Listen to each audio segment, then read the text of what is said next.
My speech in three, two, one. Panelists, do you realize that proposition is trying to sway you onto their side by giving out examples that lean more towards their favor without even recognizing the reality that's happening right now? Essentially, what I am trying to say is that proposition is purposefully setting up a target towards this motion by misdirecting you all towards all of the bad parts of a political dynasty. Meanwhile, they themselves failed to prove that a normal democracy isn't equally bad. You don't need a political dynasty to essentially mess up a normal democracy, is what I'm trying to get. So let's get into what a democracy and political dynasty is. A democracy is when the people rule, lead, and decide for their country. Meanwhile, a political dynasty is often referred to towards a political family, and that is essentially when multiple members of a family is involved in politics. Now, I will start to rebut all of everything that a proposition has said because we believe that what they're trying to say is misdirecting. First of all, they were talking about nepotism. They were talking about how nepotism within a political dynasty is so strong that essentially everyone else, any other quote unquote presidential candidate, is gonna be blocked out. And while nepotism does exist within a political dynasty, this is honestly not as concerning as they make it out to be.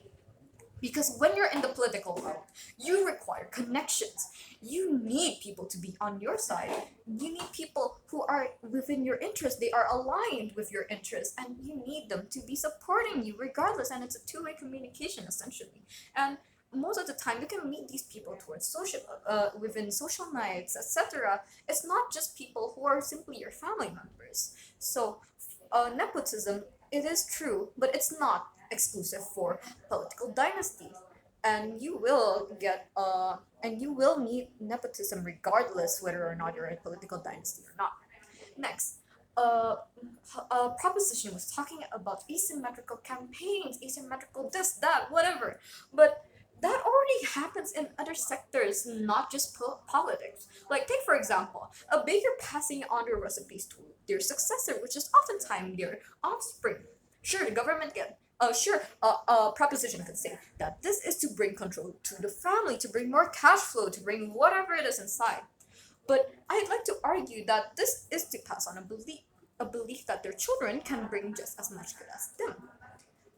Because when you're already successful in a certain job, when you're already successful and you're thriving in it, you want your child to essentially be the same, no? You want them to be just as successful as you. You want them to essentially have what you have going. And what's the most easiest way to do that than just essentially teaching them what you have learned, teaching them from what you've done by teaching them to be in what you're in right now.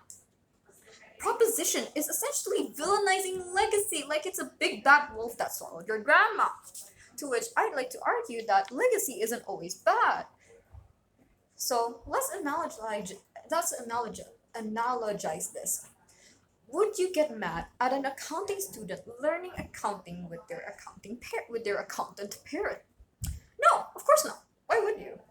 And that same response should echo to why you shouldn't do that when someone does that politically as well, no?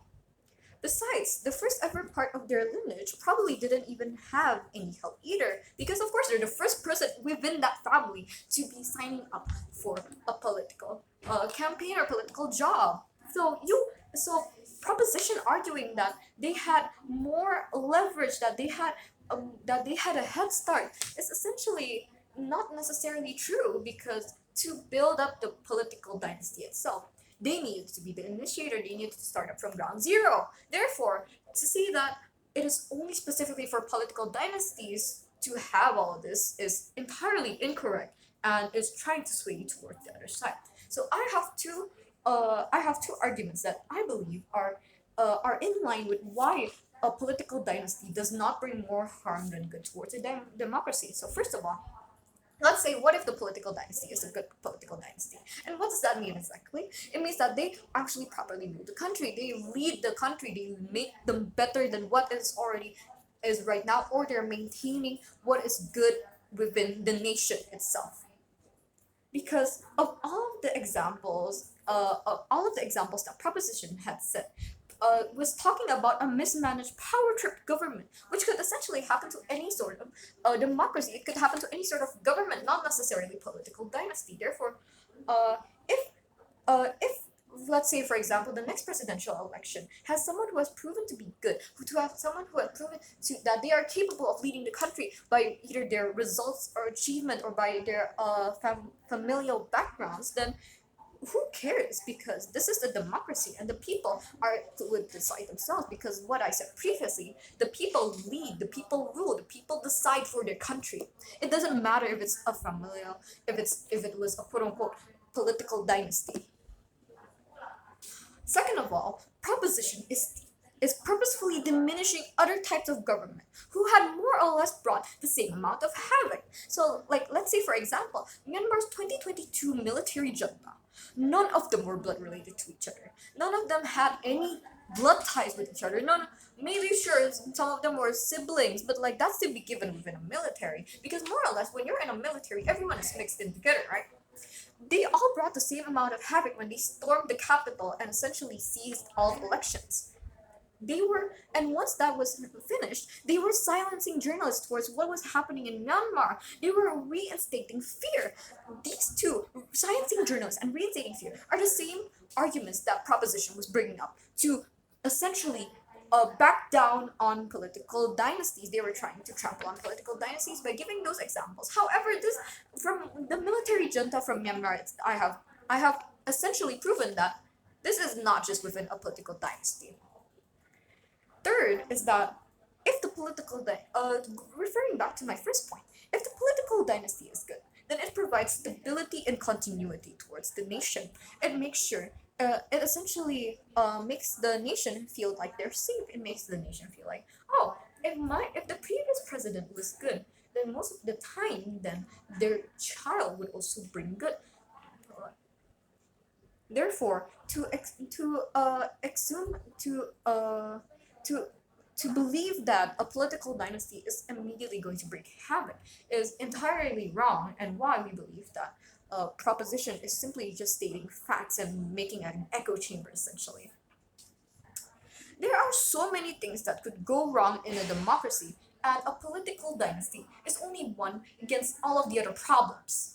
If proposition is so concerned about democracy, they should be fighting for the rise of military influence currently racking up in Myanmar. They would be fighting about the everlasting corruption problem happening basically everywhere within a government.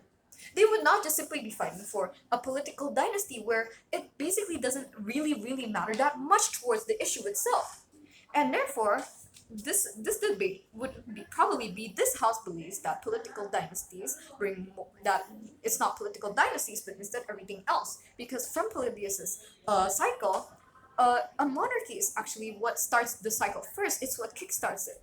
We can't put a blind eye towards the pre-existing issues that are equally pressing, if not more than a political dynasty. Therefore, I'm proud to be the leader of opposition for this motion. Thank you.